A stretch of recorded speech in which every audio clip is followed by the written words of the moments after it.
আমাদের যেটা বাদ ছিল, আমরা এই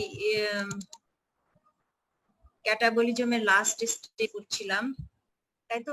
আমরা জানি যে ক্যাটাবলিজমের 3টা স্টেজ আছে, তার ভিতরে যে লাস্ট স্টেজ সেটা হচ্ছে যে স্টেজ 3 অফ ক্যাটাবলিজম। এটার আন্ডারে 2টা জিনিস আছে, একটা হচ্ছে টিসিএস সাইকেল আর একটা হচ্ছে ইলেকট্রন ট্রান্সপোর্ট চেইন, আর আরেকটা নাম হচ্ছে রেসপিরেটরি চেইন। তো এইটা আমরা গতদিন যেটা আমরা এই স্টেজ 3 অফ ক্যাটাবলিজম এর ইলেকট্রন ট্রান্সপোর্ট চেইনটা অলরেডি আমরা আলোচনা করে ফেলছিলাম। তো এটা বাদ ছিল যে সরি, গতদিন আমরা টিসিএস সাইকেলটা আলোচনা করে ফেলেছিলাম। এখন আমার ইলেকট্রন ট্রান্সপোর্ট চেইনটা যেহেতু বাদ ছিল, তো এটাই আজকে ইনশাআল্লাহ আলোচনা করব। তো তোমরা আমার সাথে থাকো। আমি জানি না কতক্ষণ এটা কন্টিনিউ করা যাবে, তো যতটা সংক্ষেপে পারি আমি এটা তোমাদেরকে বুঝিয়ে দেওয়ার চেষ্টা করব। আমি যেটা বলেছিলাম যে এই ইলেকট্রন ট্রান্সপোর্ট চেইনটা অনেকেই হয়তো বা তোমরা দুই একটা জিনিস মুখস্থ করো, করে পরীক্ষাতে লিখে চলে আসো, বাট জিনিসটা সম্পর্কে অত ভালো বুঝো না। তো আমি একটু চেষ্টা করি আজকে দেখি তো তোমাদের কনসেপ্টটা একটু হলেও ক্লিয়ার করা যায় কিনা। আমরা আজকে আমাদের লার্নিং অবজেক্টিভ যেটা হবে সেটা হলো যে আমরা বেসিক কনসেপ্ট নিব ইলেকট্রন ট্রান্সপোর্ট চেইন জিনিসটা কি এটা সম্পর্কে। এরপরে আমরা একটা ওভারভিউ করব, করে তারপরে এই যে আমাদের ইলেকট্রন ট্রান্সপোর্ট চেইনের ভিতরে যে এনজাইম বা এনজাইম কমপ্লেক্স গুলো, আমরা তো জানি যে এখানে 4টা কমপ্লেক্স আছে, সেই কমপ্লেক্স গুলোর রোল কি, এখানে কি কাজ করে, সেটার সাথে সাথে আমাদের যেটা খুবই লাগে, পরীক্ষাতেও খুব লাগে, সেটা হচ্ছে এনার্জি ক্যালকুলেশন। তো চলো দেখি আমরা। তোমরা তো জানোই এই ছবিটা, হয়তো মনে মনে ভাবো যে ম্যাডাম বারবারই এই একই ছবি দেখাচ্ছে, একই একই মুরগির বাচ্চা বারবার দেখাচ্ছে। তার কারণ হচ্ছে যে এটার সাথে একটা লিংক আছে। আমরা জানি যে স্টেজ 1 যেখানে, সেখানে তো আমরা ডাইজেশন অ্যাবজর্পশন করে আমাদের যেটা মনোমার সেটা তৈরি করে নেই, মানে লার্জ কমপ্লেক্স গুলোকে ভেঙে তার যে মনোমেরিক ইউনিট যেটা সেটা বানায় নেই, বা বিল্ডিং ব্লক যেটা সেটা বানায় নেই। তারপরে আমরা সেটাকে কি করি, আমরা ফার্দার অক্সিডাইজড করি, করে তারপরে আমরা অ্যাসিটাইল কোয়ে ফর্ম করি। কতদিন আমি আলোচনা করেছিলাম, সেই অ্যাসিটাইল কোয়েটাই কিন্তু আলটিমেটলি টিসিএস সাইকেলে রান করে, করে যে এই যে 2 কার্বন কন্টেনিং অ্যাসিটাইল কোয়ে, এটা আসলে কার্বন ডাই অক্সাইড হিসেবে আমাদের এক্সপায়ার্ড এয়ারের সাথে বের হয়ে যায়। কিন্তু এই যে চলার পথে এই যে রিপিটেডলি, যেমন স্টেজ 2 তে, তারপর স্টেজ 3 তে এই যে ক্যাটাবলিজম হতে থাকে, এই সময় বেশ কিছু রিডিউসড কোএনজাইম তৈরি হয়। তো এই রিডিউসড কোএনজাইম গুলো আসলে কি, এরা আসলে কিন্তু এই মেইন এনার্জি গুলো কিন্তু ক্যাপচার করে। ওরা এই এনার্জি গুলো ক্যাপচার করে আলটিমেটলি ওরা কোথায় নিয়ে যায়, ওরা আলটিমেটলি নিয়ে চলে যায় হচ্ছে ইলেকট্রন ট্রান্সপোর্ট চেইনে। আমরা যে এতদিন ধরে পড়ে আসতেছি শুধু যে সাবস্ট্রেট লেভেলে এতটুকু এটিপি পাই, আর কোথায় যে পাই, রেসপিরেটরি চেইন লেভেলে। রেসপিরেটরি তার মানে ম্যাক্সিমাম আমার এনার্জি প্রোডাকশনটা হয় ইলেকট্রন ট্রান্সপোর্ট চেইন বা রেসপিরেটরি। তোমাদের কাছে কোশ্চেন, এটার নাম এই ইলেকট্রন ট্রান্সপোর্ট চেইনের আরেকটা নাম হচ্ছে রেসপিরেটরি চেইন। লাস্ট ক্লাসটা মিস করেছে, দেখে হ্যাঁ দেখার উপায় থাকবে না কেন? লাস্ট ক্লাস কি তুমি টিসিএস সাইকেলের ক্লাসটা দেখো নাই? টিসিএস সাইকেলের ক্লাস মিস করেছো? টিসিএস সাইকেলের ক্লাস তো দেওয়া আছে তো মনে হয়। ওয়ালাইকুম আসসালাম।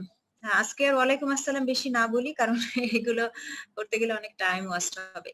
তো তাহলে আমাদের এই লাস্ট স্টেজে আমরা জানি যে এই সিট্রিক অ্যাসিড সাইকেল বা টিসিএস সাইকেল বা ক্রেভ সাইকেল, এটা এবং এই ইলেকট্রন ট্রান্সপোর্ট চেইন, এই দুটো আসলে খুব পাশাপাশি। একটু পরে তোমাদেরকে যখন দেখাবো তখন বুঝতে পারবা।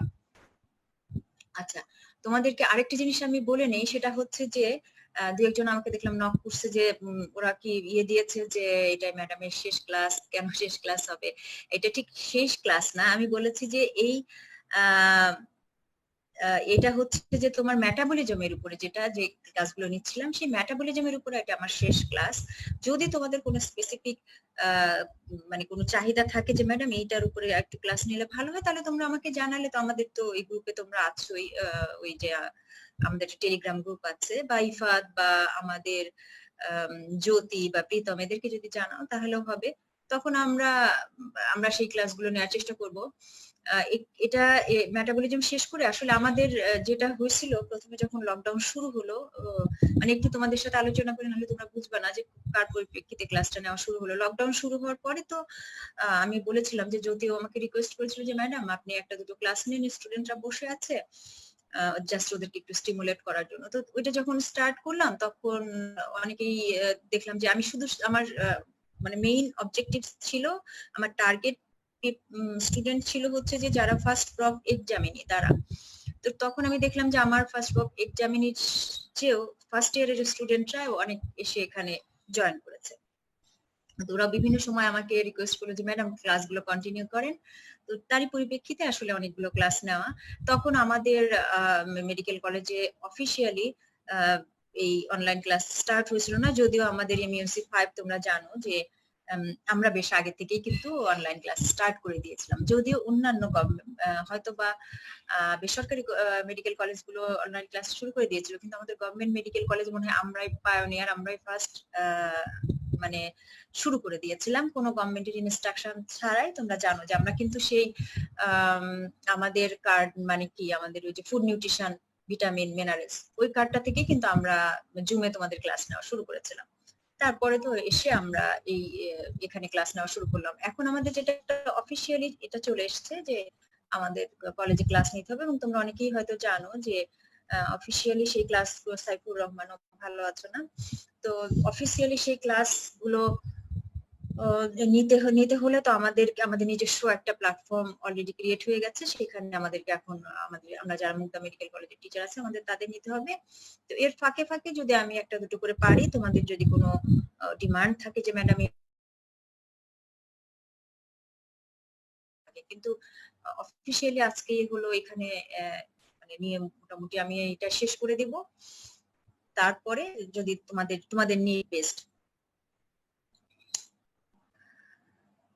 আচ্ছা কি আমার ক্লাস কোথায় কিভাবে আমরা চেষ্টা করব, আমি প্রীতম যেহেতু আছে তারপরে ইফাত আছে ওদেরকে বলবো যে আমাদের মুগদা মেডিকেল কলেজে যে ক্লাসগুলো হবে তোমরা দরকার হলে ইয়ে করে রেখো, ওটা তো ভিডিও থাকবেই, এটা পরে এখানে দিয়ে দিও, এখানে আপলোড করে দিও, তাহলে ওরা দেখতে পাবে। তো তাহলে চলো আমরা স্টার্ট করে দিই। আমাদের আজকের মেইন ডিসকাশন হচ্ছে যাওয়ার আগে একটা জিনিস তোমরা খেয়াল করো যে আমরা এই যে ফুড নিউট্রিশন ভিটামিন মিনারেলস তো তোমরা পড়ে এসছো, ওখানে দেখেছো না যে আমরা বলে থাকি যে এনার্জি কন্টেইনিং ফুড বা energy yielding food. Energy yielding ফুডের ভিতরে কিন্তু তিনটাই আসে। একটা হচ্ছে মেইন তো আসে হচ্ছে কার্বোহাইড্রেট, তারপরে আসে হচ্ছে লিপিড, তারপরে আসে প্রোটিন। তো আমরা এই তিনটা ফুড থেকে কিন্তু আসলে এনার্জিটা পাই, তাই তো? সেই তাহলে এই এনার্জি পেতে গেলে আমাকে কি করতে হয়, ওই যে সেই জন্য আমরা ডাইজেশন করি, ডাইজেশন করে একদম স্মলার পার্টিকেলে কনভার্ট করে এটাকে আমরা অ্যাবজর্বেবল ইউনিটে কনভার্ট করি। তার মানে আমি কার্বোহাইড্রেট থেকে গ্লুকোজ বানাই, তারপরে আমার লিপিড থেকে ফ্যাটি অ্যাসিড বানাই, প্রোটিন ডাইজেশন করে অ্যামাইনো অ্যাসিড বানাই। এটা বানালাম, বানানোর পরে আমি আমার সেলের ভিতরে নিয়ে আসলাম, সেলের ভিতরে নিয়ে এসে যে আমার সেলুলার মেটাবলিজম শুরু হয়, তখন তোমরা জানো যে এখান থেকে আমার এই যে এগুলো হচ্ছে সাবস্ট্রেট, যে এই বায়োকেমিক্যাল রিয়াকশনে পার্টিসিপেট করলো, এইগুলো মনে করো glucose fatty acid amino participate করলো, এ হচ্ছে সাবস্ট্রেট। এ যখন অক্সিডাইজড হয় তখন কাউকে না তোমরা তো অক্সিডেশন রিডাকশন মানেটা নিশ্চয়ই বোঝো, তাই না? অক্সিডেশন মানে কি? অক্সিডেশন মানে হচ্ছে addition of oxygen or removal of hydrogen or electron. Hydrogen অথবা ইলেকট্রন যদি রিমুভ করে দেই সেটাও অক্সিডেশন, অথবা যদি ওর সাথে অ্যাডিশন অফ অক্সিজেন করে দেই সেটাও অক্সিডেশন। তোমাদেরকে আজকে এই দুটো এক্সাম্পল দেখাবো, দেখবা যে এই অক্সিডেটিভ ফসফোরিলেশন এখানে কিভাবে আসলে অক্সিজেন অ্যাড হয়ে এখানে অক্সিডেশন হবে। আর এই যে সমস্ত জায়গায় যে অক্সিডেশন গুলো এগুলো কিন্তু অক্সিডেশন, বাট এইখানের অক্সিডেশন গুলো ছিল কি ধরনের, এখানে অক্সিডেশন হচ্ছে removal of hydrogen or removal of electron. তার মানে যখন আমি আমার এই সাবস্ট্রেট থেকে হাইড্রোজেনকে রিমুভ করে দিলাম, তখন ওই হাইড্রোজেনকে কাউকে না কাউকে তো অ্যাকসেপ্ট করতে হবে, তাই তো? সেই অ্যাকসেপ্ট কারা করে? সেই অ্যাকসেপ্ট করার জন্যই কিন্তু আগায় আসে আমাদের এই যে এই যেগুলো হলো কো এনজাইম। এবং এই কো এনজাইম আসলে কারা? এই কো এনজাইম গুলো আর কেউই না, এরা most of the coenzyme আর ভিটামিন বি কমপ্লেক্স। তোমাদেরকে আমরা ভাইভাতে একটা কোশ্চেন করি যে একটা কমন ফাংশন বলো, ভিটামিন বি কমপ্লেক্স গ্রুপের একটা কমন ফাংশন বলো যেটা ওরা করে। তখন তোমরা অনেকেই এটা বলতে পারো না। এই যে দেখো, এই যে এনএডি এফএডিএস কোথা থেকে আসলো? এই যে নিকোটিনামাইড অ্যাডেনিন ডাইনিউক্লিওটাইড এটা কোথা থেকে আসলো?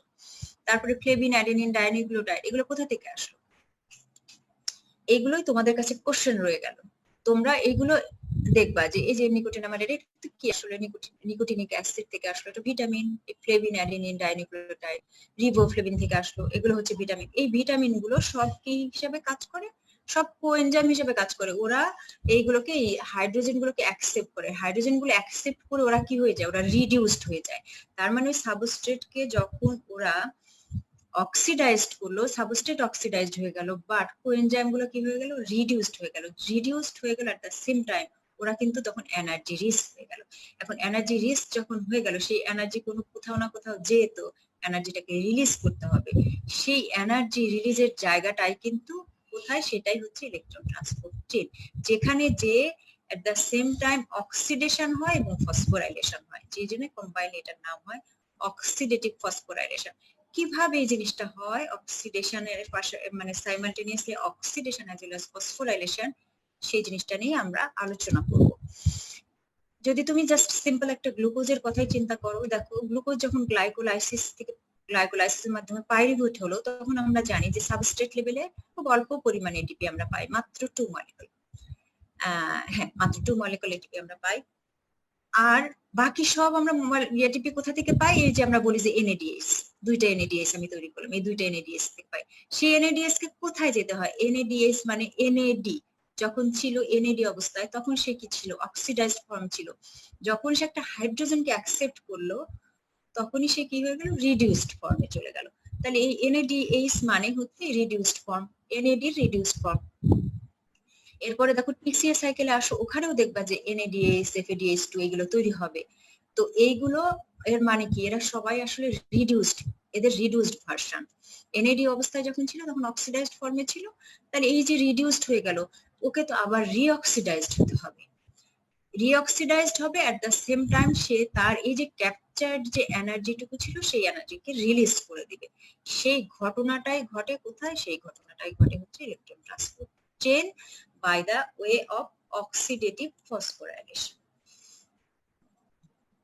এখন আমরা এই বায়োলজিক্যাল অক্সিডেশনের কতগুলো প্রিন্সিপাল আছে, যেমন যে আমরা একটু আগেই দেখে আসলাম যে এই যে কমপ্লেক্স, প্রথমে তো তুমি যখন খাইছিলা তখন লার্জ কমপ্লেক্স মলিকুল ছিল, সেটাই কিন্তু ভেঙে প্রথমে বিল্ডিং ব্লক তৈরি হলো। সেই বিল্ডিং ব্লক থেকে কিন্তু সেকেন্ড স্টেজ অফ ক্যাটাবলিজমের কথা মনে করো, সেখানে আমরা অ্যাসিটাইল কোয়ে বানালাম, মানে 2 কার্বন কম্পাউন্ড কন্টেইনিং একটা মলিকুল বানাই ফেললাম। সেই 2 কার্বন কম্পাউন্ড কন্টেইনিং মলিকুল যখন স্টেজ 3 অফ ক্যাটাবলিজমে আসলো, তখন তোমরা গতদিন আমি তোমাদেরকে টিসিএস সাইকেল যখন পড়াইছি তখন দেখছো যে এই 2 carbon containing molecule acetyl CoA অক্সালো অ্যাসিটেটের সাথে কম্বাইন করলো, করে আলটিমেটলি কিন্তু এই দুইটা কার্বন কিন্তু কার্বন ডাই অক্সাইড হিসেবে বের হয়ে যায়। কিন্তু এই যে একটা করে টার্ন, একবার করে একটা সাইকেল ঘুরে, এই সময় অনেকগুলো রিডিউসিং মানে রিডিউসিং কোএনজাইম বা রিডিউসিং ইকুইভ্যালেন্ট তৈরি করে।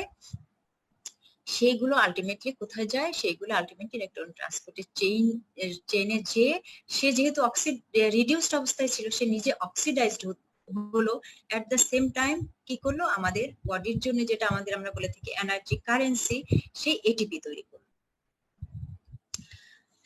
এটিপির পাশাপাশি ওয়াটার তৈরি করে, এটা আমি বলবো। এই যে আমরা যেমন পরের হচ্ছে যে পরের তোমাদের আমি কালকেই তো শুরু করব তোমাদের হলো এমইউসি 5 ব্যাচের বডি ফ্লুইড। তো ওই বডি ফ্লুইডের একটা ইস্যু দেখবা যে আমাদের এই যে ওয়াটার আমরা কোথা কোথা থেকে পাই? একটা তো আমি খাবারের মাধ্যমে পাচ্ছি, আমি বেভারেজ, আর একটা মোস্ট ইম্পর্টেন্ট আমার সোর্সেস অফ ওয়াটার, আমার বডি ওয়াটারের one of the most important সোর্সেসই কিন্তু এই ইলেকট্রন ট্রান্সপোর্ট চেইনে যে তোমার মেটাবলিক ওয়াটার তৈরি হয়। এটা তার মানে যখন আমরা পানি নাও খাচ্ছি, আমার বডিতে মেটাবলিজম হয়েও কিন্তু কিছু ওয়াটার প্রডিউস হয়। এই জিনিসটা মনে রেখো, এটা ভুলো না। এখন আমার বায়োলজিক্যাল অক্সিডেশন একটু আগেই বলে দিলাম যে অক্সিডেশন কি কিভাবে হতে পারে, either edition of oxygen, removal of electron or removal of hydrogen. কিন্তু আমার বায়োলজিক্যাল সিস্টেমের ভিতরে কোন অক্সিডেশনটা সবচেয়ে কমন? সবচেয়ে কমন হচ্ছে, তোমরা জানো, রিমুভাল অফ হাইড্রোজেন মানে ডিহাইড্রোজিনেশন। যেখানে যে দেখবা যে ডিহাইড্রোজিনেজ এনজাইম গুলো এসে কাজ করতেছে, ডিহাইড্রোজিনেশন হচ্ছে, তার মানে হচ্ছে আসলে ওই সাবস্টেন্সটা অক্সিডাইজড হচ্ছে।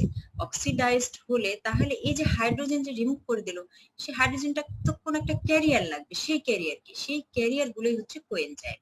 কোএনজাইম গুলো ওইটাকে ক্যারি করে নিজের ভিতরে নিয়ে নিল, নেওয়ার পরে সে কি হয়ে যায়, সে রিডিউসড ফর্মে চলে যায়।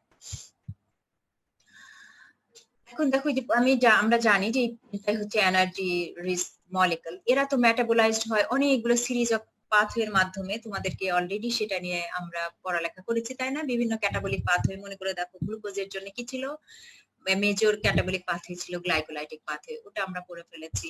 ফ্যাটি অ্যাসিডের মোস্ট ইম্পর্টেন্ট ক্যাটাবলিক পাথওয়ে ছিল বেটা অক্সিডেশন, সেখানে যেও কিন্তু আমরা এনএডিএইচ তারপরে এফএডিএইচ2 এগুলো প্রডিউস করছি। এরপরে হচ্ছে যে অ্যামাইনো অ্যাসিডের কথায় চলে আসো। আমরা জানি যে অ্যামাইনো অ্যাসিডের আসলে মেটাবলিক ফেট অনুযায়ী অ্যামাইনো অ্যাসিডকে আমরা দুই ভাগে ভাগ করেছি, কিছু গ্লুকোজেনিক, কিছু হচ্ছে কিটোজেনিক। যেগুলো গ্লুকোজেনিক সেগুলো আলটিমেটলি যে কি তৈরি করবে, পাইরুভেট তৈরি করবে, তো পাইরুভেটের ফেট যা ওর ফেটও তাই হবে। আর যারা ডিরেক্টলি অ্যাসিটাইল করে তৈরি করে ফেলে তারা তো ডিরেক্টলি টিসিএ সাইকেলে চলে গেল। তো টিসিএ সাইকেলে যেহেতু অনেকগুলো রিডিউসড কোএনজাইম তৈরি করবে। তো দেখো এই যে অক্সিডেশন যখন হয়, সে ইলেকট্রন ডোনেট করে, আমি অলরেডি বলে ফেলেছি। এই যে ইলেকট্রনটা ডোনেট করে, সেই ডোনেটেড ইলেকট্রন কারা ক্যাপচার করে? ক্যাপচার করে হচ্ছে যে এনএডি এবং এফএডি, এরা ক্যাপচার করে, এরা দেখো রিডিউসড হয়ে গেল। তাই এই যে রিডিউসড কোএনজাইম গুলো এরা এরা মানে ওর, তোমরা তো জানো একটা হাইড্রোজেন মানে কি, একটা হাইড্রোজেন মানে হলো তার ভিতরে একটা ইলেকট্রন আছে, একটা প্রোটন আছে, তাই তো? Am I correct? আমি কি ঠিক বলতেছি না ভুল বলতেছি? এমইএমসি 5 বলো, কারণ এমইএমসি 5 এর হলো মাত্রই ইন্টারমিডিয়েট করে আসছো। একটা হাইড্রোজেনের ভিতরে দুইটা জিনিস থাকে না, একটা হাইড্রোজেনে কি থাকে, একটা ইলেকট্রন একটা প্রোটন, তাই তো? তার মানে কি, সে হাইড্রোজেন অ্যাকসেপ্ট করা মানে তো তার সাথে সে ইলেকট্রন এবং প্রোটন দুইটাই নিল, তাই তো? তার ভিতরে ইলেকট্রনও তো আছে। এইগুলো প্রত্যেক এক একটা হাইড্রোজেন থেকে আসলে পেয়ার পেয়ার করে দুটা দুটা করে ইলেকট্রন সে ডোনেট করতে থাকে। এই ইলেকট্রন গুলো হচ্ছে কি ডোনেট যখন করে, একটু পরেই তোমাদেরকে দেখাবো, ওই জন্য বলা হয় ট্রান্সপোর্ট চেনের মতো বসানো থাকে পরপর পরপর, কমপ্লেক্স 1 2 3 কোএনজাইম কি এরকম পরপর পরপর পরপর যেতে যেতে একটা লেভেলে যে কি হয়ে যায়, একটা লেভেলে যে এই ইলেকট্রন কার সাথে লাগে, অক্সিজেনের সাথে লাগে। অক্সিজেনের সাথে, হ্যাঁ ইয়েস ম্যাম রাইট, আচ্ছা ঠিক আছে, থ্যাংক ইউ। লেগে তখন কি হয়ে যায়, ওটা অক্সিডেশন হয়ে যায়। আর এট দ্য সেম টাইম আমি তোমাদেরকে একটু পরে ছবিতে দেখাবো যে ফসফোরাইলেশন হয়ে কিভাবে এটিপি তৈরি হয়। এই সবগুলো মিলে কালেক্টিভলি এই জিনিসটাকে বলা হয় electron transport chain. Electron transport chain তো তোমরা বুঝতেই পারতো, তো এটাই কিন্তু একটা ফাইনাল কমন পাথওয়ে। কারণ দেখো তুমি যেখান থেকেই এনে মানে যে ক্যাটাবলিক পাথওয়েতেই যাও না কেন, সেই ক্যাটাবলিক পাথওয়েতে যে তুমি যদি সেখানে এনএডিএইচ অথবা এফএডিএইচ এইটা প্রডিউস করো, সেইটাকে তোমার ফাইনাল অক্সিডাইজড করে এটিপি প্রোডাকশন করতে হলে অবশ্যই তোমাকে এই ইলেকট্রন ট্রান্সপোর্ট চেইনের হেল্প নিতে হবে। আচ্ছা, একটা স্টুডেন্ট আমাকে ওইদিন বলেছিল যে অ্যানারোবিক গ্লাইকোলাইসিস, এটার সাথে আনসারটা দিয়ে ফেলি যে অ্যানারোবিক কেন, কতগুলো আমরা বলেছিলাম যে আরবিসি তে তো অ্যানারোবিক গ্লাইকোলাইসিস হতেই পারে না, বিকজ আরবিসি তে মাইটোকন্ড্রিয়া নাই। একটু পরেই তোমরা যে দেখবা যে ইলেকট্রন ট্রান্সপোর্ট চেইনটা বসানোই থাকে হচ্ছে ইনার মাইটোকন্ড্রিয়াল মেমব্রেনে। তাহলে যে অর্গানে অথবা যে সেলে কোনো মাইটোকন্ড্রিয়া নাই সেখানে তো কখনোই হতে পারবে না। আরেকটা জিনিস, একটা মোস্ট ইম্পর্টেন্ট জিনিস হচ্ছে যে আমার এই ইলেকট্রন ট্রান্সপোর্ট চালাতে গেলে অক্সিজেন লাগে। তোমাদেরকে আমি একটু আগে যে কোশ্চেনটা রেখেছিলাম যে কেন এটাকে আমরা রেসপিরেটরি চেইন বলি, একজন কেউ আনসার দাও, কেন এটার নাম রেসপিরেটরি চেইন? আমি, তোমরা একজন কেউ আনসার দাও, এটার উত্তর আমি, তোমরা না পারলে পরে দিয়ে দেবো, বাট আগে তোমরা ট্রাই করো। আমার কাছে মনে হয় যে এমইএমসি 5 তোমরা অলরেডি পড়েছো, এটার নাম ইলেকট্রন ট্রান্সপোর্টের চেইনের পাশাপাশি এটার নাম হচ্ছে respiratory chain. Why we call it respiratory chain? তাহলে এখান থেকে ওরা কি করে, সব ইলেকট্রন গুলো আসলে রিসিভ করে করে তো সবাই ও যে রিডিউসড হয়ে যায়, এইগুলোকে পরে এই সিরিজ অফ ইলেকট্রন ট্রান্সপোর্টারের ভিতর দিয়ে দিয়ে দেখবা যে একটার পর একটা এরকম করে পাস করতে থাকবে। একবার অক্সিডেশন রিডাকশন হবে, হয়ে ফাইনালি যে মলিকুলার অক্সিজেনের সাথে মিলে ওয়াটার এবং এটিপি প্রোডাকশন করবে। আচ্ছা ভালো কথা, এমইএমসি 4 তো আসো, এমইএমসি 4 এটার উত্তর দাও। এটাকে কেন অক্সিডেটিভ ফসফোরাইলেশন বলা হয় বলো তো, কেন অক্সিডেটিভ ফসফোরাইলেশন বলা হয়? এখন কোন জায়গায় উত্তর দিতে থাকবা, এমইএমসি 4 উত্তর দিতে থাকবা, আমি চেক করব তোমরা উত্তর দিলা কিনা, আমি দেখবো। এমইএমসি 5 এর তো এটা পড়া হয়ে গেছে, পারার কথা। আচ্ছা, এখন দেখো আমাদের এই ইলেকট্রন ট্রান্সপোর্ট চেইন বা ইলেকট্রন ট্রান্সপোর্ট চেইনের ভিতর দিয়ে তো ইলেকট্রনটা এরকম ট্রান্সপোর্টেড হতে হতে যে ফাইনাল স্টেজে যে oxidation as the same time phosphorylation, দুটো একসাথে হয়, অক্সিডেটিভ ফসফোরাইলেশন। কোন জায়গাটায় হয়, কাজটা কোথায় হয়? এই যে মনে করো একটা সেল, এই সেলের ভিতরে তো আমরা কি জানি অনেক কিছু আছে, নিউক্লিয়াস আছে, এই যে এখানে কি আছে, এটা হচ্ছে মাইটোকন্ড্রিয়া। দেখো এই মাইটোকন্ড্রিয়াকে আমরা একটা বড় করে দেখালাম, তাহলে এই মাইটোকন্ড্রিয়ার এইটা কি, এটা হচ্ছে মাইটোকন্ড্রিয়ার আউটার। আচ্ছা আমি একটুখানি এটা দিয়ে দিই, এটা দেখতে দেখা যাবে আদৌ, আমি ঠিক জানি না। আচ্ছা, তোমরা এটা কি দেখলে দেখা যাচ্ছে জানি না। আচ্ছা দেখো, একটা আউটার মেমব্রেন, তোমরা তো জানোই মাইটোকন্ড্রিয়ার কি থাকে, একটা আউটার মেমব্রেন থাকে, একটা ইনার মেমব্রেন থাকে, তাই না? এই যে দেখো, এটা হচ্ছে আউটার মেমব্রেন, এটা হচ্ছে ইনার মেমব্রেন। তাহলে মাঝে যে অংশটা মাইটোকন্ড্রিয়ার যে মেমব্রেনটা আর বায়োলজিক্যাল মেমব্রেন সেম, কিন্তু এখানে লিপিড বাইলেয়ার থাকে, তোমরা জানো লিপিড বাইলেয়ার থাকে। তাহলে এটা হচ্ছে আউটার মাইটোকন্ড্রিয়াল মেমব্রেন, এটা ইনার মাইটোকন্ড্রিয়া। তার মাঝে যে স্পেসটা, এটাকে আমরা কি বলে থাকি, কি দিয়েছো তুমি? Phosphorylation is the presence of oxygen. Phosphorylation না, কিন্তু তুমি কমপ্লিট করো নাই। Why do we call it oxidative phosphorylation? কেন একসাথে আমরা অক্সিডেটিভ ফসফোরাইলেশন বলি? Phosphorylation in the presence of oxygen. Phosphorylation in the presence of oxygen না, বোধহয় ঠিক না। আমি একটু পরে তোমাকে দেখাই দেব আসলে কেন এটাকে অক্সিডেটিভ ফসফোরাইলেশন বলা হয়। আচ্ছা দেখো, সেটা হলো আমরা জানি যে তাহলে এই ইনার মাইটোকন্ড্রিয়াল মেমব্রেনে এই যে দেখো কতগুলো কমপ্লেক্স এভাবে বসানো আছে, NAD, FMN, coenzyme Q, B, C, এ3, তারপরে লাস্টে যে হচ্ছে যে এটিপি সিনথেস, এই জিনিসগুলো যে বসানো আছে, এটি ইনার মাইটোকন্ড্রিয়াল মেমব্রেন। এই জিনিসটা মাথার ভিতরে নিয়ে যাও, কারণ একটু পরে যে আমি আর তোমাদেরকে ইনার মাইটোকন্ড্রিয়াল মেমব্রেন দেখাবো না, তখন শুধু এই রেসপিরেটরি চেনের এই কম্পোনেন্ট গুলো দেখতে পাবা, তোমরা এই কমপ্লেক্স গুলো দেখতে পাবা। এখন দেখো যে মাঝের যে অংশটা, এটাকে আমরা কি বলে থাকি? Mitochondrial matrix. এই মাইটোকন্ড্রিয়াল ম্যাট্রিক্সে কিন্তু আমাদের বডির দুটো ইম্পর্টেন্ট হচ্ছে যে মেটাবলিক পাথওয়ে হয়। কি কি বলো তো? দুইটা important metabolic pathway that occurs within this mitochondrial matrix. এখানে আমি অলরেডি বলে দিয়েছি, একটা হচ্ছে টিসিএ সাইকেল, গতদিন পড়লা না টিসিএ সাইকেল এখানে হয়। আর একটা হচ্ছে যে বেটা অক্সিডেশন, তাই তো? বেটা অক্সিডেশন এবং টিসিএ সাইকেল, এই দুইটা ATP is dependent on the oxidative reaction. Phosphorylation ADP to ATP is dependent না, দুটো জিনিস কিন্তু সাইমালটেনিয়াসলি হয়, সেই জন্য এটাকে বলা হয় অক্সিডেটিভ ফসফোরিলেশন। অক্সিডেশন এবং ফসফোরিলেশন সাইমালটেনিয়াসলি একই সাথে হয়। ফাইনাল ইলেকট্রন অ্যাকসেপ্টর, হ্যাঁ yes, oxygen is the final electron acceptor in the etc, it's okay. কিন্তু কি হয়, অক্সিজেন ইলেকট্রন অ্যাকসেপ্ট করে ওয়াটার হয়ে যায়, but at the same time ওই যে আমার প্রোটন গুলো, যে প্রোটন যখন ইন্টারে যে এখান থেকে আর কি ইন্টারমেমব্রেন স্পেস থেকে যখন এটা মানে খুব একটা পাওয়ার দিয়ে ড্রাইভ করে ভিতরে চলে আসে, তখন যে একটা এনার্জি জেনারেট হয়, সেই এনার্জি দিয়ে কিন্তু আমার এডিপি থেকে এটিপি বানায় ফেলি। মানে oxidation as well as phosphorylation at the same time হয়, যেটা এটাকে বলা হয় অক্সিডেটিভ ফসফোরাইলেশন। আচ্ছা, আর আমরা তো এটা জানি যে ফ্যাটি মানে এই যে এই ইনার মাইটোকন্ড্রিয়াল মেমব্রেনটা কিন্তু ইম্পারমিয়েবল, বেশিরভাগ জিনিসের জন্য ইম্পারমিয়েবল। তো আমি বললাম যে দুইটা পাথওয়ে আমার হয় হচ্ছে ইনার মাইটোকন্ড্রিয়াল মেমব্রেন, তার ভিতরে একটা হচ্ছে টিসিএ সাইকেল। টিসিএ সাইকেলের আমার এখানে লাগে হচ্ছে অ্যাসিটাইল কোয়ে, কিন্তু পাইরুভেট তো হলো পাইরুভেট কে আগে নিয়ে যেতে হবে, তো তোমার এই পাইরুভেটকে এই মাইটোকন্ড্রিয়াল ম্যাট্রিক্সের ভিতরে নিয়ে যেতে হবে, কারণ পাইরুভেট থেকে যে অ্যাসিটাইল কোয়ে তৈরি হয় সেটা কিন্তু এই মাইটোকন্ড্রিয়াল ম্যাট্রিক্সের ভিতরে হয়। মানে তোমরা জানো যে গ্লাইকোলাইসিসের পাইরুভেট স্টেজ পর্যন্ত হয় হচ্ছে সাইটোপ্লাজমে, কিন্তু পাইরুভেট থেকে যদি তুমি অ্যাসিটাইল কোয়ে বানাতে চাও, তাহলে তোমাকে ওটাকে নিয়ে যেতে হবে হচ্ছে এই উইদিন দা মাইটোকন্ড্রিয়াল ম্যাট্রিক্স।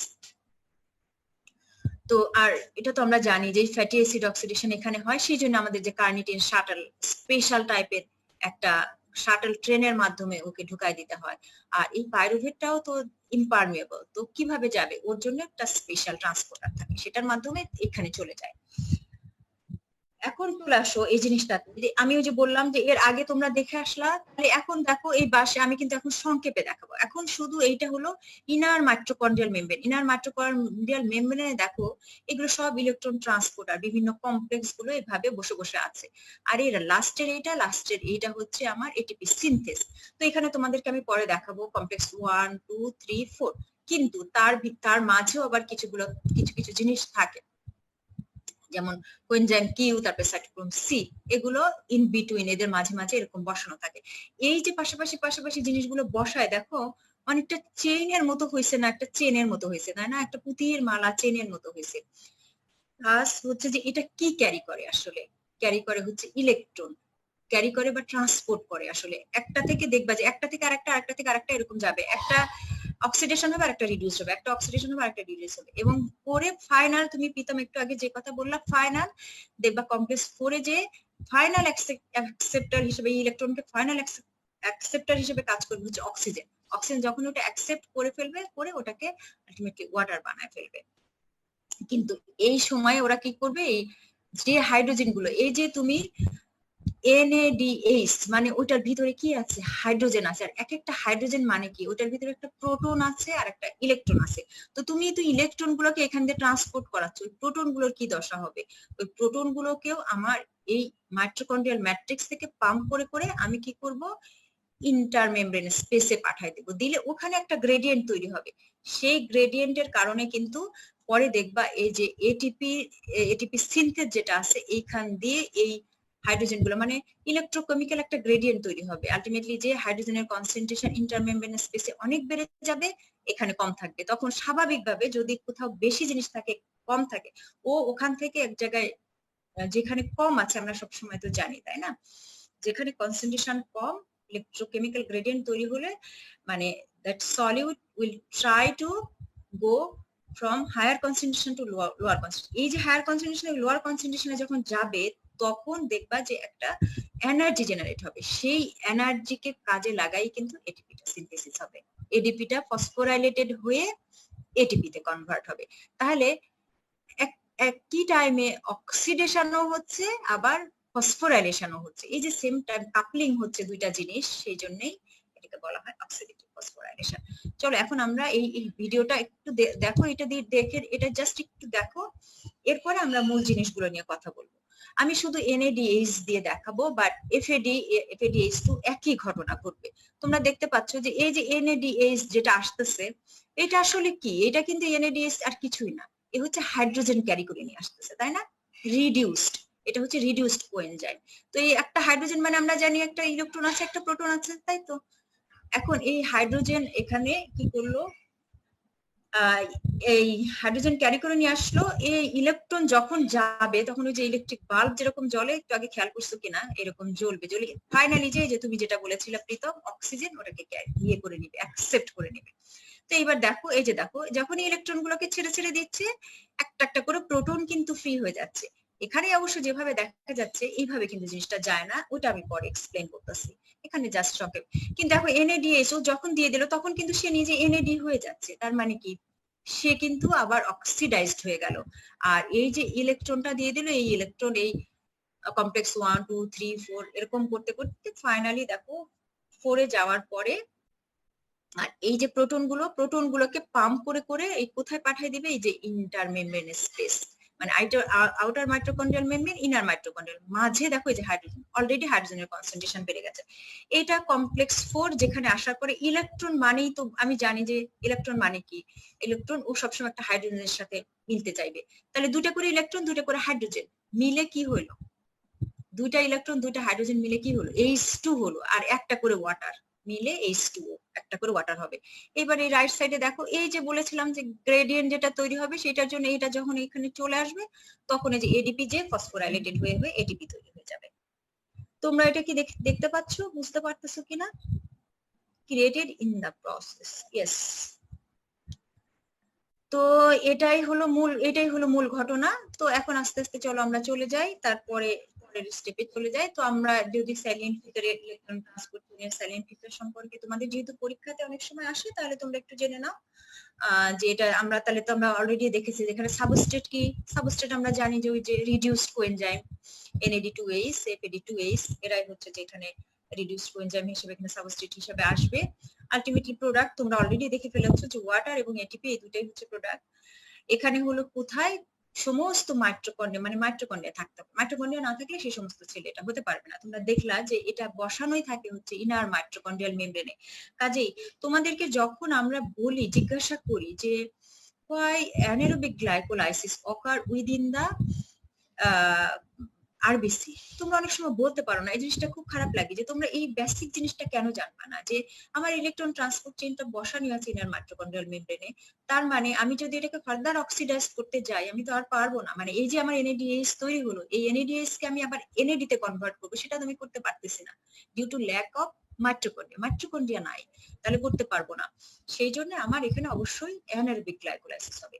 আরেকটা কোশ্চেন সেটা হচ্ছে যে কেন যদি কোনো একটা অর্গানে অক্সিজেন সাপ্লাই যদি পোর থাকে তাহলে কেন আমার অ্যানারোবিক গ্লাইকোলাইসিস হবে? একটু আগে তোমরা দেখলা যে ফাইনাল স্টেজে আমার অক্সিজেন লাগবে, অক্সিজেন ছাড়া কিন্তু আমি অক্সিডেটিভ ফসফোরাইলেশন এই কাজটা চালাতে পারবো না। তার মানে ইলেকট্রন ট্রান্সপোর্ট চেইনের মেইন যে হচ্ছে যে তোমার রিয়াকশন, সেই রিয়াকশনটা তো হতে পারবে না উইদাউট অক্সিজেন। এই জন্য যে সমস্ত অর্গানে অক্সিজেন সাপ্লাই কম সেখানে হলো তোমার এটা হবে না। ওকে, কারণ গতদিন আমাকে একটা ছেলে প্রশ্ন করেছিল যে ম্যাডাম রেনাল মেডুলাতে কেন অ্যানারোবিক গ্লাইকোলাইসিস? শুধু রেনাল মেডুলা না, তুমি দেখো যে যে সমস্ত আমাদের বডির যেমন লেন্স, তারপরে আরো আরো কয়েকটা অর্গান আছে তোমরা জানো, এগুলোতে হলো যে তোমার ইয়ে কম, মানে oxygen supply poor supply. Even during এক্সারসাইজের সময় তো আমার অ্যানারোবিক গ্লাইকোলাইসিস হয়। কেন হয়? কারণ ওই সময় আমার অক্সিজেন সাপ্লাই কম থাকে, মানে রিলেটিভ অক্সিজেন ডেফিসিয়েন্সি তৈরি হয়। তুমি অক্সিজেন পাচ্ছ বাট ওই সময় তোমার অক্সিজেন ডিমান্ড অনেক বেড়ে গেছে। এক্সারসাইজের সময় হাঁপাতে থাকি না, হা করে মানে আমরা নিঃশ্বাস নিতে থাকি, তার মানে কি আমার ওই সময় ডিমান্ড অনেক বেড়ে গেছে, আমার অক্সিজেন ডিমান্ড বেড়ে গেছে। তো আমার তো ওই সময় অক্সিজেন সাপ্লাই দিয়ে পাচ্ছে না, তাহলে তো আমি অক্সিডেটিভ ফসফোরাইলেশন এই অ্যাক্টিভিটিসটা করাইতেই পারবো না, এই রিয়াকশনই করাইতে পারবো না। তাহলে এই রিয়াকশন যদি আমি না করাইতে পারি তাহলে তো তখন আমার অ্যানারোবিক গ্লাইকোলাইসিসের দিকেই যেতে হবে। বিকজ আমার টিস্যুকে বা আমার সেলকে তো কিছু হইলেও অল্প স্বল্প হইলেও তো এনার্জি সাপ্লাই দিতে হবে নাকি, এটিপি তো দিতে হবে, কারণ আমরা জানি ATP is the energy currency of cell. তো এই হলো অবস্থা। এখন তোমরা এটা জানি যে ক্যাটাবলিক, এইটা আমরা এই যে সাইটোক্রোম অক্সিডেজ এটিপি সিনথেজ, এটাই হচ্ছে রেট লিমিটিং এনজাইম। আমি পরে একটু পরে আসতেছি। এখন এটিপি প্রোডাকশন আমি তোমাদেরকে আজকে এই জিনিসটা আমি এর আগে তোমাদেরকে বলেছিলাম যে তোমরা তিনটাও লিখতে পারো, মানে 3 এটিপি পার NADH আর 2 এটিপি পার FADH। এটা আমরা জানি যে এটা ইয়েতে গেলে রেসপিরেটরি চেনে বা এই ইলেকট্রন ট্রান্সপোর্টে যাওয়ার পরে এরকম হচ্ছে যে প্রডিউস করে, এটিপি কয়টা প্রডিউস করে। তো আবার আমি তোমাদেরকে বলেছিলাম যে এইটা হলো একটা ফর্মুলা। আরেকটা ফর্মুলা যে 2.5, মানে পার NADH থেকে আমি 2.5 এটিপি পাবো আর পার FADH থেকে আমি 1.5 এটিপি পাবো। এই দুইটাই ঠিক আছে, তোমাদের আন্ডারগ্রেড লেভেলে দুইটাই ঠিক আছে। তবে যারা পোস্ট গ্রাড তাদের জন্য আবার এই 3 আর এই 2 এটা ঠিক নাই, ওদেরকে ওই মূলটা জানতে হবে। তো এখন তোমাদের আন্ডার গ্রেডের জন্য, বিশেষ করে তোমরা যেহেতু মোজাম্মেল স্যারের বইটা ফলো করো, ওখানে যেহেতু স্যার এরকম 3 এটিপি পার এটা লিখে দিয়েছে, ওই জন্য আমি এটাকে ইয়ে করতে বলবো, বিকজ এটাতে একটু ক্যালকুলেশন করাটা আমার কাছে ইজি, ওখানে তো একটু পয়েন্ট দিয়ে লিখতে হয়। তোমরা এটাই করো। প্লাস হচ্ছে যে আমাদের সিনিয়র টিচাররা এই 3 এটিপি এইটা দেখতে দেখতে ওদের চোখ ইউজড হয়ে গেছে, আবার 2.5 দিলেও মার্কস দেয়, ফুল মার্কসই দেয়। তারপরেও তোমরা যেটা আমার কথা হচ্ছে তোমরা যেটাতে কমফোর্ট ফিল করো তোমরা সেটাই দিয়ে দাও, এটা কোনো ম্যাটার করবে না। তোমাদের এনার্জি ক্যালকুলেশন যখনই আসে 3ও দিতে পারো, 2.5ও দিতে পারো, 2 এর জায়গায় 1.5 দিয়ে দিতে পারবা, কোনো সমস্যা নেই। হ্যাঁ, আর এখানে আমার মূল উদ্দেশ্য কি, ইলেকট্রন ট্রান্সপোর্ট চেইনের কিন্তু আমার মূল উদ্দেশ্যই হচ্ছে যে এই যে আমি যে কোএনজাইম গুলোকে রিডিউসড করে রাখছিলাম, রিডিউসড অবস্থায় মানে কি, ওটাকে আমি ও এনার্জি ক্যাপচার করে রাখছিলাম, এনার্জি ওর ভিতরে দখল করে রাখছিলাম, তাকে অক্সিডাইজড করলাম, অক্সিডাইজড করলে ওকে আবার রিউজ করাতে পারবো, ওকে আবার খাটাইতে পারবো। এট দ্য সেম টাইম আমার কি দরকার, এটিপি প্রোডাকশন করতে হবে, এটিপি প্রোডাকশন করবো, এটাই হলো আমার মেইন উদ্দেশ্য এই oxidative. Build up of lactic acid in muscles, সেজন্য। ইয়েস, মেহরাব জামিকে অনেকদিন পরে দেখলাম। এই ছেলে, তুমি কি আর ক্লাস ক্লাস করো না নাকি? কই হাওয়া হয়ে গেছিল, একদিন দেখি নাই। আচ্ছা, এখন কম্পোনেন্ট কি কি? মেহরাব জামি কি আমাদের এমইউসি 5 এর? তাই তো হওয়ার কথা। এই শোনো, কম্পোনেন্ট কি কি, ইলেকট্রন ট্রান্সপোর্ট চেনের কম্পোনেন্ট কি কি হবে? তাহলে একটা জিনিস খেয়াল করে, যে একটু আগে দেখে আসলা, কি কি দেখে আসলা? কি হাইড্রোজেন ক্যারিয়ার, হাইড্রোজেন ক্যারি করে নিয়ে আসবে। তারা কারা? তারাই যে এনএডি, এফএডি, এফএমএন, তারপরে কোয়েনজাইম। মেইনলি হচ্ছে এনএডি, এফএডি, এছাড়া এফএমএন ও ওই হাইড্রোজেন ক্যারিয়ার হিসেবে কাজ করে। আমি তোমাদেরকে পরে এই যে কমপ্লেক্স গুলোতে দেখাচ্ছি। তার মানে একটা ইলেকট্রন ট্রান্সপোর্ট চেনের হচ্ছে মেইন দুইটা কম্পোনেন্ট হচ্ছে কিছু রেকর্ডেড ক্লাস দেখি ম্যাম। চান্দু, রেকর্ডেড ক্লাস আনো। রাত্রেবেলা ক্লাস নেই, তাও তুমি ঘুম থেকে উঠতে পারো না? রাতেও কি তুমি সন্ধ্যার পরে ঘুমাও? তোমাদের এমইএমসি পড়তো 11টায় ক্লাস দিলে উঠতে পারে না, ওরা ঘুম থেকে ওঠে কখন? বাই দ্য ওয়ে, ওরা কি দিনে ঘুমায় রাতে জেগে থাকে? রাতে বলে কি ম্যাডাম ক্লাসটা রাতে নেওয়া যায় না? না, ক্লাসটা রাতে নেওয়া যায় না বাবা। এখন হচ্ছে যে ইয়ে ইন ক্যাম্পাস এরকম ইয়ে রুটিন হয়ে গেছে, এখন ইয়ে নিতে হবে। এই ক্লাসগুলো একটু ডেইলি মনোযোগ দিয়ে কইরো। হ্যাঁ, আমি তো বাবা এই জন্য তোমাদের এই কষ্ট করে এই অ্যাক্সেসে শেষে ক্লাস নিতাম, এই জন্য যে আমার এই বাচ্চা কাচ্চা গুলো একটু পড়ালেখার সাথে থাকুক। তোমরা তো জানোই যে আমি এমনি এমনি ক্লাস নিয়েছি, আমি অ্যাক্সেসের কাছ থেকে এক কাপ কোনোদিন চাও খাই নাই। আমি তোমাদের জন্য ক্লাস নিয়েছি এই জন্যই যে পোলাপান তোমরা একটু পড়ালেখার সাথে থাকো, নাইলে তো খুব স্বাভাবিক যে তোমরা সবকিছু ভুলে থাকবা, ভুলে যাবা। এখন আমাদের তো এই যে ক্যাম্পাসে শুরু হয়ে যাচ্ছে, অসুবিধা নাই, আমি ওখানে ক্লাস নিলেও আমার যে স্টুডেন্ট গ্রুপ আছে ওরা হয়তো অ্যাক্সেসে ইয়ে করে দিবে, আপলোড করে দিবে, তখন তোমরা দেখে নিও। বাট যার আমি দিয়ে দিয়ে দিব ওই যে কি নিশাচর হয়তো, হ্যাঁ হ্যাঁ নিশাচর হয়তো, ঠিকই বলছো, নিশাচর হয়তো। তাহলে এক কাজ করো, তুমি পেঁচার সাথে বন্ধুত্ব করে ফেলো, তুমি আর পেঁচা একসাথে থাকো না, একটা পেঁচা কিনে ফেলো তোমার বাসায়। আচ্ছা, হ্যাঁ অসুবিধা নেই। আমি তো এই যে এখন থেকে ক্লাস নেওয়া শুরু করব, এখন আমি দেখবো কে কে প্রেজেন্ট থাকে, কে কে থাকে না। এখন আর ফাঁকি দেওয়ার কোনো উপায় নাই যে ম্যাডাম আমি রেকর্ডেড ক্লাস পরে দেখে নিব। আচ্ছা দেখো, কম্পোনেন্ট গুলো কি কি তাহলে? আমরা একটা হচ্ছে হাইড্রোজেন ক্যারিয়ার, আর একটা হচ্ছে যে কমপ্লেক্সের ভিতরে আমি একটু পরে তোমাদের দেখাচ্ছি যে কমপ্লেক্স 1 2 3 4 এদেরকে কেন কমপ্লেক্স বলা হলো, সেটাও একটা। এখন দেখো এই যে আমরা তো বললাম যে হাইড্রোজেন ক্যারি করে করে নিয়ে আসতেছে, তারা হাইড্রোজেন ক্যারি করে নিয়ে আসতেছে। আমরা জানি যে এরা হলো কোএনজাইম গুলো, মেইনলি এনএডি, এফএডি। কোথা থেকে কিভাবে নিয়ে আসে, কি কি পাথওয়ের মাধ্যমে নিয়ে আসে, আমি তোমাদেরকে জাস্ট একটু দেখাইছি একটা গ্লাস। যেমন গ্লাইকোলাইসিসের সময় আমার সাবস্ট্রেট লেভেলে দুইটা কিন্তু এনএডিএইচ তৈরি হয়। এরপরে হচ্ছে পাইরুভেট থেকে অ্যাসিটাইল করে যখন হয় তখন কিন্তু দুইটা এরকম এরকম। দেখো এই যে রাস্তায় রাস্তায় রাস্তায় রাস্তায় এরপরে beta oxidation of fatty acid যখন হয় তখন প্রত্যেকটা টার্নে তোমরা জানো বেটা অক্সিডেশন যখন হয় ওখানে চারটা জিনিস রিপিট হতে থাকে যতক্ষণ না লাস্টে যে দুইটা অ্যাসিটাইল করে আলাদা হয়ে যায়। তাহলে এই যে চারটা জিনিসের যে সাইকেল ঘুরতে থাকে, প্রত্যেকটা সাইকেলে কিন্তু যে যে কি হয়, একটা করে এনএডিএইচ একটা করে এপিডিএইচ তৈরি হয়, আর একটা অ্যাসিটাইল করে তৈরি হয়। তো অ্যাসিটাইল করে তো আমরা জানি যে টিসিএ সাইকেলে চলে যাবে, এবং টিসিএ সাইকেল আমরা জানি যে তিনটা হচ্ছে এনএডিএইচ তৈরি হয় আর একটা এপিডিএইচ তৈরি হয়, তাই তো?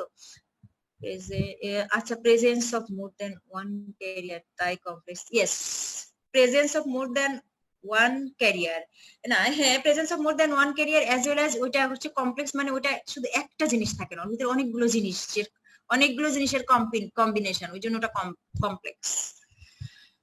এরপর তোমরা জানো যে অক্সিডেটিভ ডিঅ্যামাইনেশন, মানে গত ক্লাসের আগের ক্লাসে তোমাদের পড়াইছিলাম, অক্সিডেটিভ ডিঅ্যামাইনেশনও কিন্তু একটা ইয়ে তৈরি হয়, অনএনএডিএইচ তৈরি হয়। এরপরে দেখো কমপ্লেক্স অফ ইলেকট্রন ট্রান্সপোর্ট চেইনে মেইনলি থাকে হচ্ছে চারটা কমপ্লেক্স। তোমরা দেখবে যে মেইনলি হচ্ছে চারটা কমপ্লেক্স, কোন বইতে পাঁচটা কমপ্লেক্সের কথা বলছে, তারা হচ্ছে আসলে এটিপি সিনথেসটাকে একটা আলাদা কমপ্লেক্স বানাইছে, 5 নাম্বার কমপ্লেক্স বানাইছে, কিন্তু আসলে কিন্তু চারটাই কমপ্লেক্স। কারণ 4 নাম্বারে এসে কিন্তু তোমার আসলে ওই সময় কিন্তু অক্সিজেন এসে তোমার ইলেকট্রন গুলোকে ক্যাপচার করে ফেলে, ক্যাপচার করে মানে final acceptor of electron K ma'am? এইটাই বুঝিয়েছে, ওইটাই ম্যাম। ও আচ্ছা ম্যাম, ওইটাই বুঝিয়েছে। ওকে, তো 4 নম্বরে এসে দেখবা যে যেটাকে আমরা বলে থাকি সাইটোক্রোম অক্সিডেজ, সে সাইটোক্রোম অক্সিডেজের প্রেজেন্সে 4 নম্বরে কমপ্লেক্সে আসার পরে কিন্তু অক্সিজেন হচ্ছে ফাইনাল ইলেকট্রন অ্যাকসেপ্টর, তো ওখানে এসে কিন্তু ওয়াটারে কনভার্ট হয়ে যায়। ওই জন্য আমরা এই 4টাকে মেইন কমপ্লেক্স ধরবো। আর 5 নাম্বার যেটা, ওইটা একটু আসলে আলাদা, ওইটা হচ্ছে যে এটিপি সিনথেস, ওখান দিয়ে আসলে প্রোটন গুলো পাম্প আউট হয়ে যায়, পাম্প আউট হয়ে আবার ভিতরে চলে আসে, ম্যাট্রিক্সে চলে আসে। প্রথমে তো ম্যাট্রিক্স থেকে আমরা বের করে দিছিলাম, ইন্টারমেমব্রেন স্পেসে দিয়ে দিছিলাম। ওই যে ওই ছবিটার কথা একটু মনে করো। এই যে এখানে আমি তোমাদেরকে দেখানোর চেষ্টা করেছি যে কমপ্লেক্স 1, কমপ্লেক্স 1 এর ভিতরে কি কি আছে, NADH ডিহাইড্রোজেনেস, এটার আরেকটা নাম হচ্ছে NADH ডিহাইড্রোজেনেস বা অক্সিডো রিডাক্টেস কমপ্লেক্স। এর সাথে FMN আছে, প্লাস ফেরাস আছে, সালফেট আছে, এগুলো আছে। এই সমস্ত কিছু আছে বলেই এগুলো অনেক কিছু নিয়ে কম্বিনেশন হলে এগুলোকে কমপ্লেক্স বলা হয়। কমপ্লেক্স 2 যেটা, ওটার আরেকটা নাম হচ্ছে সাকসিনেট ডিহাইড্রোজেনাস কমপ্লেক্স। আচ্ছা, এরপরে কমপ্লেক্স 3, কমপ্লেক্স 4, এছাড়াও অ্যাডিশনাল এই যে ইলেকট্রন ট্রান্সপোর্ট যে চেঞ্জ, এটার ভিতরে আমি যে একটু আগে তোমাদের যখন ছবি দেখাচ্ছিলাম তখন আমি বলছিলাম যে কমপ্লেক্স গুলো ছাড়াও অ্যাডিশনাল কিছু জিনিস বসানো থাকে, তার ভিতরে একটা হচ্ছে কোএনজাইম কিউ আর একটা হচ্ছে সাইটোক্রোম সি। এখন আসো আমরা এটা একটু দেখি, বুঝবা। এই যে দেখো, এই অংশটুকু মিলে হচ্ছে কমপ্লেক্স 1। ওকে, এই অংশটুকু, তাহলে এই কমপ্লেক্স 1 এর ভিতরে দেখো FMN আছে, যে ফেরাস সালফেট আছে। এই যে NADH যখন ছিল, সে আসলে কি ছিল, রিডিউসড ফর্মে ছিল, রিডিউসড ফর্মে ছিল। সে যখন এই হাইড্রোজেনকে FMN এর কাছে দান করে দিল, এই FMN কি হয়ে গেল, FMN কিন্তু তখন রিডিউসড হয়ে গেল, যে হাইড্রোজেন অ্যাকসেপ্ট করে নিল, অ্যাকসেপ্টার হিসেবে কাজ করলো। আর সে কিন্তু এই যে NADH কিন্তু অক্সিডাইজড হয়ে গেল, NAD তে কনভার্ট হয়ে গেল। এরপরে দেখো ও আবার নিয়ে যে কাকে দান করে দিল, ও কিন্তু FMN আবার অক্সিডাইজড হলো, ও নিয়ে দান করে দিল এই যে কোএনজাইম কিউ কে। কোএনজাইম কিউ নিয়ে যে দান করে দিবে কাকে, কোএনজাইম কিউ নিয়ে যে দান করে দিবে এই যে cytochrome B. Cytochrome B, cytochrome বির ভিতরে এই যে ফেরাস এবং ফেরিক, এই যে দুইটা ফর্মে থাকতে থাকে, ওরা কিন্তু একবার অক্সিডাইজড একবার রিডিউসড, এরকম হয়ে হয়ে এরকম। তার মানে এইভাবে অক্সিডেশন রিডাকশন চলতে থাকে, এবং একদম লাস্ট স্টেজে এই যে এটা হচ্ছে সাইটোক্রোম, এইভাবে ওরা দিতে দিতে দিতে লাস্ট স্টেজে এই যে যেটা হচ্ছে লাস্ট স্টেজ, এটা হচ্ছে সাইটোক্রোম সি। এখানে এই কমপ্লেক্স 4 এখানে আসার পরে তোমরা জানো যে দুইটা ইলেকট্রন আসে এবং দুইটা হাইড্রোজেনও আসতে হবে, তা না হলে তো হাইড্রোজেন হতে পারবে না, হাইড্রোজেন মলিকুলার ফর্ম করতে পারবে না। তাহলে দুইটা ইলেকট্রনকে অ্যাকসেপ্ট করলো যখন অক্সিজেন, তখন দুইটা হাইড্রোজেনে আসলো, যে একটু আগে তোমাদেরকে একটা অ্যানিমেশন দেখালাম। এটা মিলায়ে আমরা জানি মলিকুলার হাফ মলিকুলার অক্সিজেন নিয়ে একটা অন মলিকুলার ওয়াটার তৈরি করলো। হ্যাঁ, আসল কথা হলো যে এইখানে কিন্তু আসলে দুইটা ওয়াটার তৈরি হয়, এই স্টেজে এসে দুইটা ওয়াটার, হাফ নিয়ে দুইটা ওয়াটার তৈরি হয়ে যায়।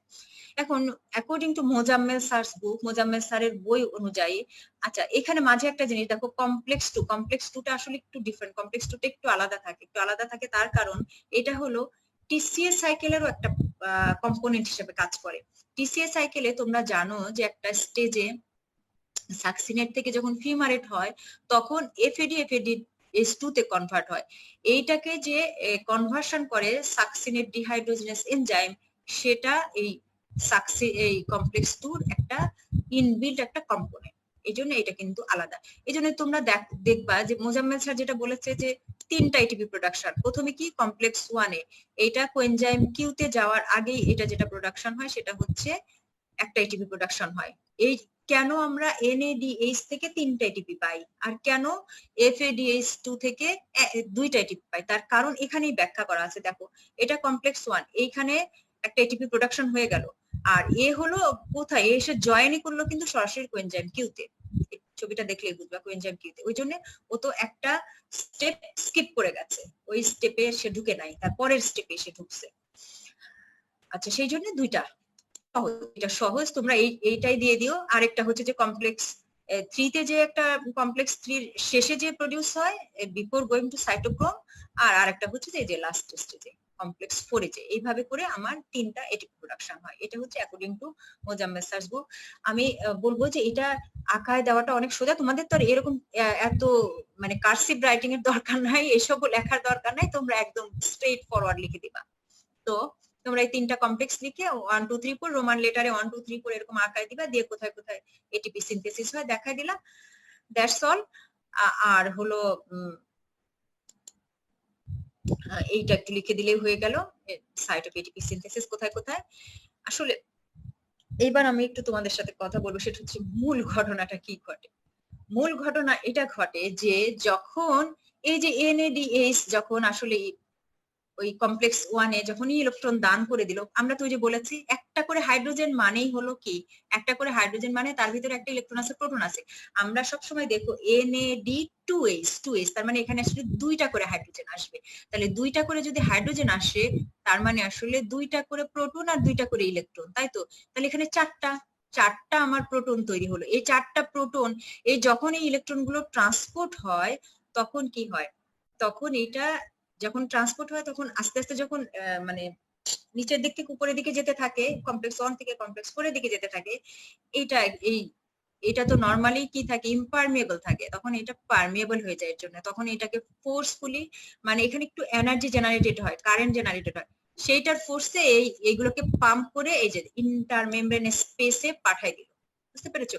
এইটা ছিল হচ্ছে আউটার মাইটোকন্ড্রিয়াল মেমব্রেন, এটা হচ্ছে ইনার মাইটোকন্ড্রিয়াল মেমব্রেন। তাহলে এই জায়গাটা কি, এটা হচ্ছে ইন্টারমেমব্রেন স্পেস। তাহলে পাম্প করে করে ইন্টারমেমব্রেন স্পেসে পাঠিয়ে দিল। এখানে ভুল দিয়েছে, এখানে 4টা, এই 4টা এখানে চলে আসবে। তারপরে যেটা হয়, এই যে সাকসিনেট ডিহাইড্রোজেনাস কমপ্লেক্স, যেটা এইখানে আসলে কোনো এই পাম্প করে দেয় না। তারপরে আবার যে 4টা, সেই 4টা দেয় হচ্ছে এইখানে 3 নাম্বারে। আর লাস্টের যেটাতে যে এটা তো আসলে 4টাই দেওয়ার কথা, কিন্তু 4টা দেয় না। ওই যে 2টা হাইড্রোজেন, আমার 2টা প্রোটন যে কাজে লেগে গেল কিসের জন্য, এই যে আমি যখন অক্সিজেন যখন ইলেকট্রনকে অ্যাকসেপ্ট করলো, তখন তার সাথে সাথে সে 2টা প্রোটন নিয়ে নেয়। এই জন্য সে আসলে 2টা প্রোটনকে পাঠায়, আর 2টা প্রোটনকে কাজে লাগায় সে ওয়াটার বানায়। বোঝা গেছে কি না এই জায়গাটা? আশা করি তোমরা বুঝতে পেরেছো। তো এই কারণে যখন আমার NADH থেকে আসলে আমি টোটাল হাইড্রোজেন পাই কতগুলো, 4টা 8টা, আর এখানে 2টা, তাহলে 10টা, মোট 10টা হাইড্রোজেন পাই। এখন আমরা জানি যে আমি একটু পরে দেখাচ্ছি তোমাদেরকে, প্রত্যেক 4টা হাইড্রোজেনের জন্য সম্ভবত একটা করে এটিপি, 4টা হাইড্রোজেনের জন্য একটা করে এটিপি।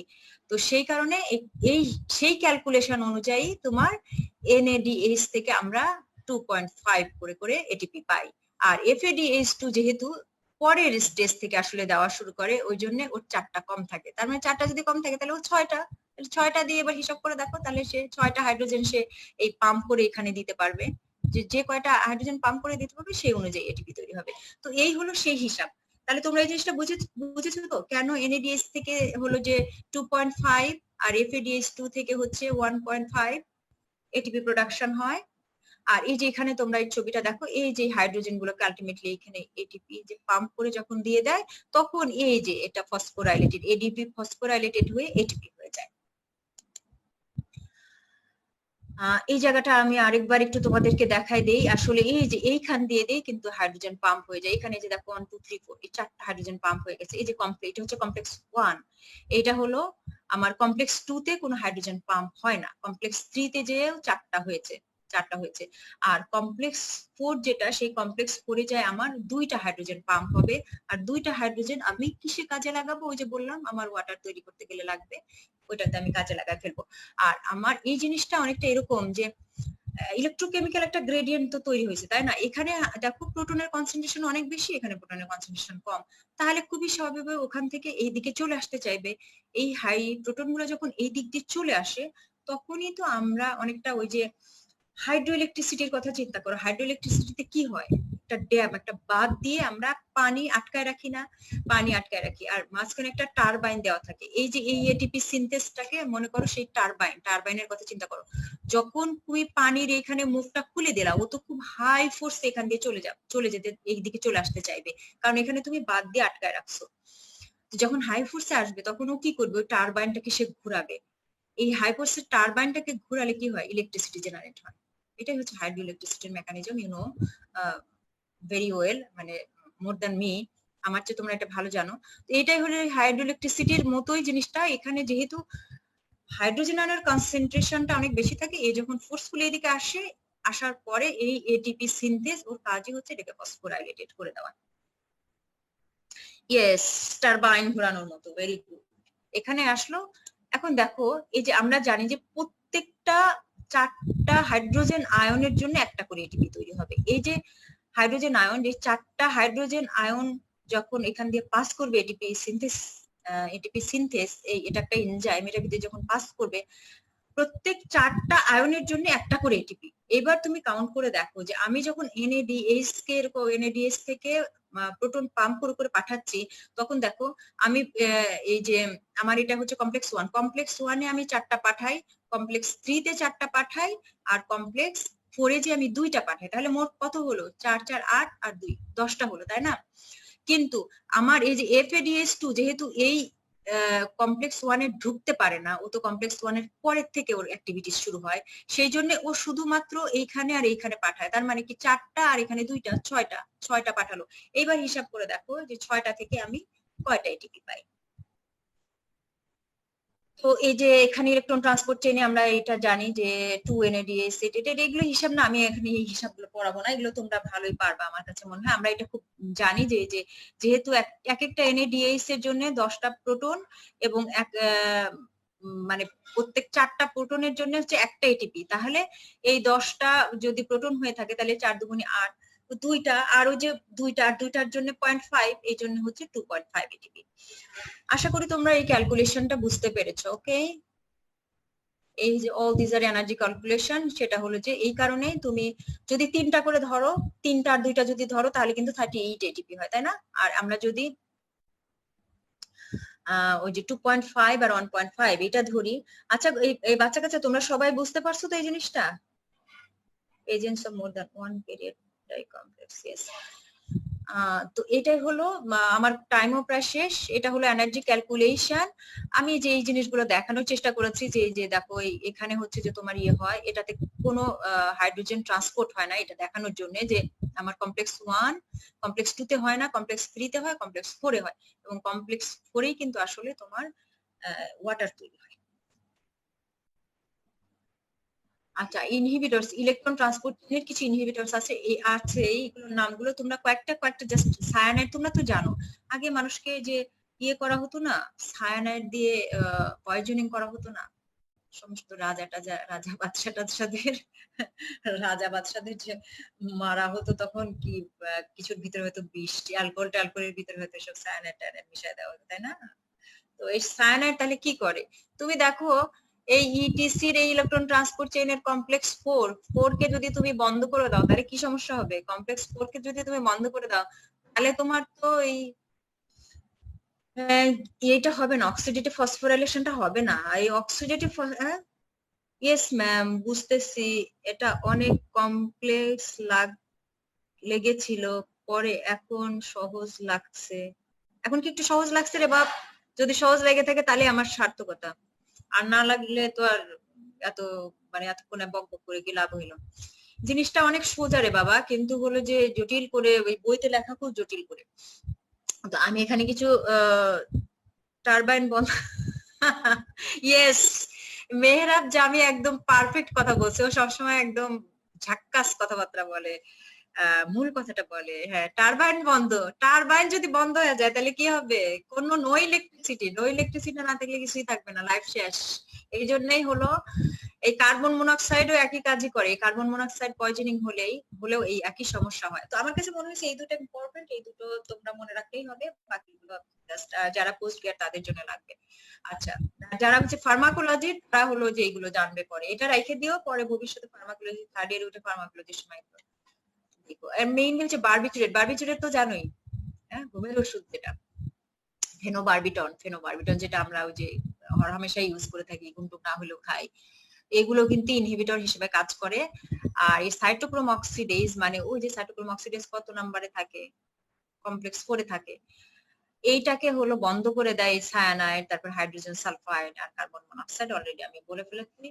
আর কিছু ক্লিনিক্যাল ডিসঅর্ডার আছে, আমার কাছে মনে হয় না এগুলো তোমাদের জীবনেও লাগবে, আন্ডার লেভেলেও লাগবে। তো তারপরে মোজাম্মেল স্যারের বইতে ছিল, আমি জাস্ট উঠাই দিছি। আমি কিছু যে রেফারেন্সেস কিছু ভিডিও দিয়ে দিয়েছি, আমি পাঠিয়ে দেবো একটু পরে, তোমরা এই ভিডিও গুলো একটু দেখে নিও, দেখবা যে এটা আরো আরো হচ্ছে যে ইজি হয়ে গেছে। এখানে এত সুন্দর করে মানে এই অ্যানিমেশন গুলো, আমি তো তোমাদেরকে অ্যানিমেশন ওগুলো তো আমি পারি না, ওইভাবে বুঝাইতে পারি নাই। তো তোমরা ওই অ্যানিমেশন গুলো ভিডিও গুলোতে দেখে নিবা, তাহলে তোমাদের কাছে আরো ক্লিয়ার হয়ে যাবে যে কিভাবে পাম্প করে করে ওই পাশে পাঠায় দেয়, তারপরে ওটা কিভাবে এই পাশে চলে আসে। আমি অবশ্য প্রথমবার তোমাদেরকে একটা ভিডিওতে একটু দেখানোর চেষ্টা করেছিলাম। তো হোয়াট ইজ কি ওএসসিপি ফ্র্যাকশন? ওএসসিপি ফ্র্যাকশন মানে বুঝলাম না কোনটা। Fraction fraction of ATP, fraction of ATP. আচ্ছা, ওএসসিপি ফ্র্যাকশন এইটা আমি নিজেও জানি না, তার আমি দেখে নিব না পরে, পরে আমি বইতে দেখে নিব না। আচ্ছা, এটা হলো যে আমি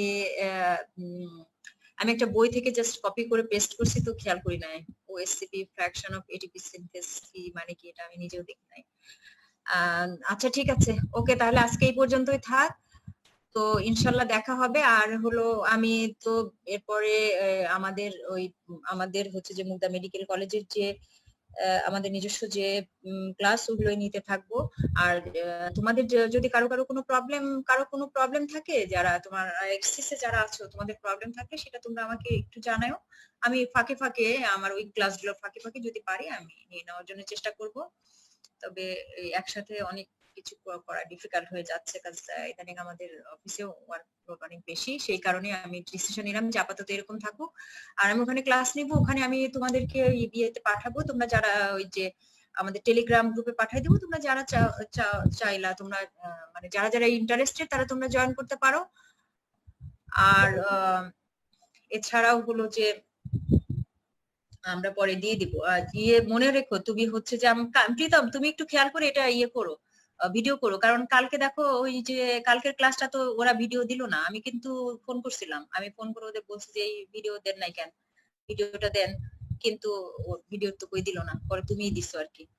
তো ঠিক আছে প্রীতম, তোমাকে বলা থাকলো, আমার অনেক সময় মনে থাকবে না, তুমি খেয়াল করে একটু করে নিও, ভিডিও করে রেখো। হ্যাঁ, তো ঠিক আছে, থ্যাংক ইউ ভেরি মাচ, আল্লাহ হাফেজ, সবাই ভালো থাকো। আজকে এখানেই শেষ করছি।